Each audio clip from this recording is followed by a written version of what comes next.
Halo, assalamualaikum. Bismillahirrahmanirrahim anak-anak. Bertemu lagi dengan guru bahasa Indonesia kalian, Bu Nuriani. Alhamdulillah anak-anak, pada pagi hari ini kita semua masih diberi kesehatan ya anak-anak. Mudah-mudahan kita semua tetap sehat, tetap ada dalam lindungan Allah Subhanahu wa taala anak-anak. Sebelum mulai pembelajaran, mari kita berdoa dulu ya anak-anak. Berdoa mulai.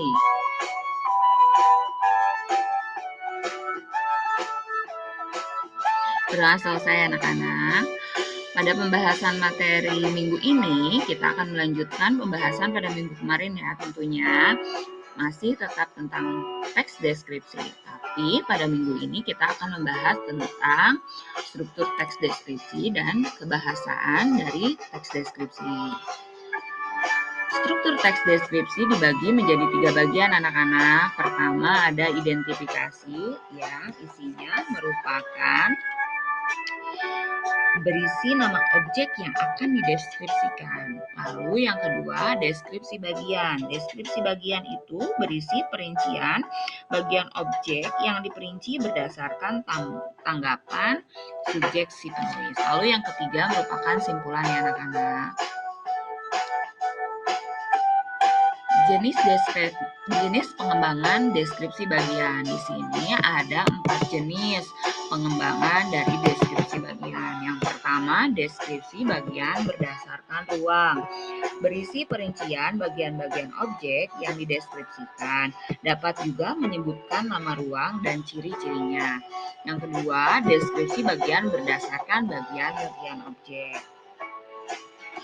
Di sini berisi perincian bagian-bagian yang akan dideskripsikan. Lalu yang ketiga, deskripsi bagian berdasarkan proses suatu yang berlangsung. Di sini isinya adalah perincian awal mulai meningkat, lalu puncak, lalu inti, dan penutup.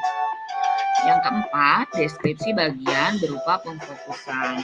Pemfokusan di sini berisi tentang bagian yang paling disukai dari bagian yang dideskripsikan oleh kalian. Selanjutnya adalah menelaah penggunaan bahasa pada teks deskripsi. Yang pertama, penggunaan kalimat perinci. Dalam teks deskripsi, kalian akan menemukan banyak kalimat perinci. Karena kalimat perinci adalah salah satu ciri dari teks deskripsi ya anak-anak. Kalimat perinci adalah kalimat yang mengandung perincian detail atau penjabaran suatu objek yang akan dideskripsikan oleh kalian. Yang kedua, penggunaan kalimat yang menggunakan cerapan panca indera. Di dalam teks deskripsi, kalian akan banyak mendapatkan kalimat yang menggunakan cerapan panca indera. Apa sih kalimat yang menggunakan panca indera itu? Adalah kalimat yang seolah-olah dapat dilihat, seolah-olah dapat dirasakan oleh kalian, dan seolah-olah dapat didengar oleh kalian. Selanjutnya adalah penggunaan kata dasar KTSP. Penggunaan kata dasar KTSP ini pertama, kata dasar KTSP akan melebur jika huruf kedua bertemu dengan vokal A, I, U, E, dan O. Misalnya, nasal bertemu dengan kukus. Jadi, mengukus, bukan mengkukus. Kak di sana lebur atau hilang. Yang kedua, menasal bertemu dengan tutup. Jadi, menutup, bukan mentutup. T di situ melebur atau menghilang anak-anak. Lalu menasal bertemu dengan sapu. Jadi menyapu, bukan mensapu. S di situ pun melebur, hilang. Yang keempat adalah menasal bertemu dengan pesona. Mungkin kalian sering mengira kalau menasal bertemu pesona itu menjadi mempesona ya anak-anak. Ini yang sering salah. Yang tepat adalah menasal bertemu dengan pesona itu menjadi memesona. Jangan lupa ya anak-anak. Lalu kata dasar K, T, S, P tidak akan melebur jika huruf kedua berupa konsonan. Konsonan itu selain dari A, I, U, E, dan O. Misalnya, menasal bertemu dengan kritik, jadi mengkritik. Menasal bertemu dengan traktir, jadi mentraktir. Menasal bertemu dengan stimulasi, jadi menstimulasi. Keempat, menasal bertemu dengan protes, jadi memprotes. Jadi, kata dasar yang awalan KTSP tidak akan melebur jika huruf kedua berupa konsonan, tapi akan melebur jika huruf kedua berupa vokal. Penggunaan sinonim. Sinonim adalah persamaan kata. Tentunya mungkin kalian sudah sering bertemu di SD ya, sinonim. Yang kelima, penggunaan kata depan. Kata depan berfungsi sebagai kata depan jika diikuti dengan kata yang mengikutinya, misalnya di belakang. Lalu, sebagai awalan ditulis serangkai dengan kata yang mengikutinya, misalnya disayangi.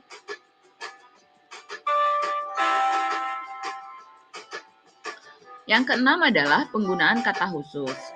Kata khusus adalah kata yang ruang lingkup dan cakupan maknanya lebih sempit. Kata umum adalah kata yang luas ruang lingkupnya dapat mencakup banyak hal. Nah, di sini yang ketujuh adalah penggunaan kata depan di dan huruf kapital.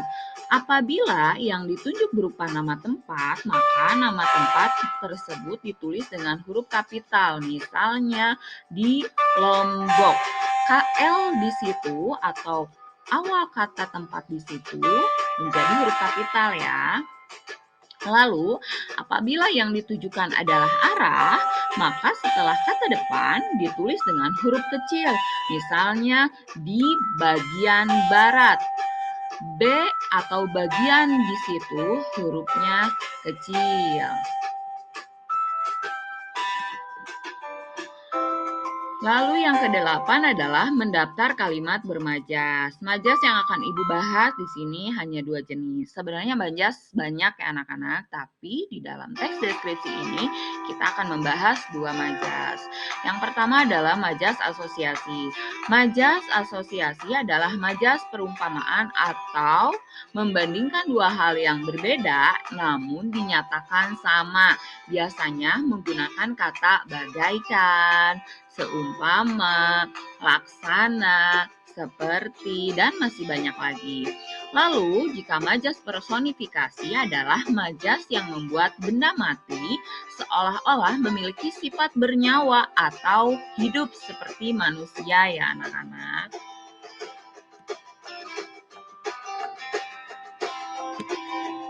Yang 9 adalah menggunakan kata yang bervariasi. Jadi di dalam teks deskripsi kita banyak menggunakan kosakata secara segar dengan variasi kata yang luas ya anak-anak. Jadi harus sering baca, lihat. Yang ke-10 adalah penulisan huruf kapital yang tepat. Nah, penulisan huruf kapital yang tepat, pertama huruf kapital itu ditulis kapital apabila dia berada di huruf pertama ya anak-anak atau awal kata. Lalu jika dia merupakan nama geografis atau nama diri ya anak-anak, nama yang mendahuluinya atau nama yang mendahuluinya menggambarkan kekhasan. Misalnya tahu Sumedang, tahunya kecil, S-nya besar karena Sumedang itu adalah ciri khas kota Sumedang.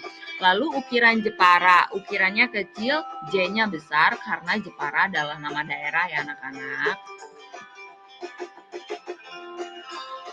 Tanda koma dipakai di antara unsur-unsur suatu perincian. Tanda koma dipakai di belakang kata penghubung antara kalimat yang terdapat di awal kalimat. Misalnya, jadi, koma, titik-titik. Dengan demikian, koma, titik-titik.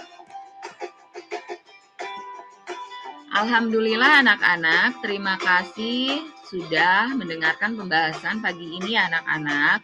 Semoga pembahasan pagi ini dapat kalian mengerti anak-anak. Terima kasih. Semoga kita tetap sehat. Assalamualaikum warahmatullahi wabarakatuh. Semangat, walau hanya di rumah saja.